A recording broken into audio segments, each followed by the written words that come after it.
The feedback you see as you sketch allows you to capture geometric relations automatically. However, you can also add relations manually. For example, if I want to make this angled line horizontal, all I need to do is select it. When I do, you see the Feature Manager tree changes to show me the properties of the line. This panel is called the Property Manager. The options I want to focus on are these. These are geometric relations that can be added to the line, including horizontal.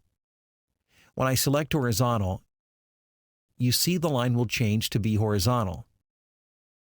This can also be done through the pop-up toolbar. When I select a sketch segment, available geometric relations are visible in the top row of the pop-up toolbar. If you're new to SolidWorks and geometric relations, I would suggest using the Property Manager.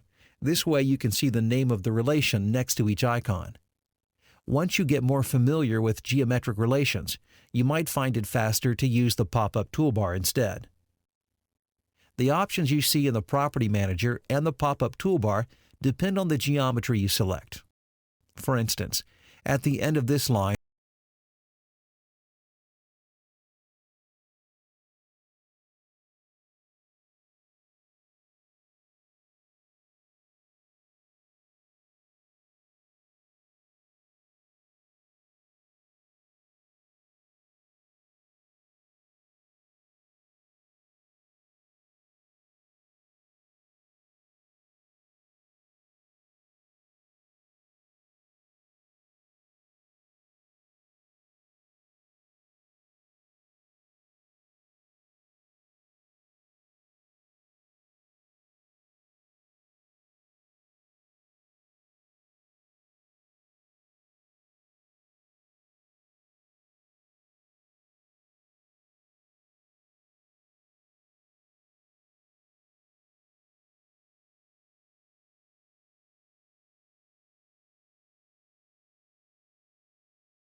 when working with sketches to be able to see the relations between sketch elements, so the geometric relation flags are very helpful.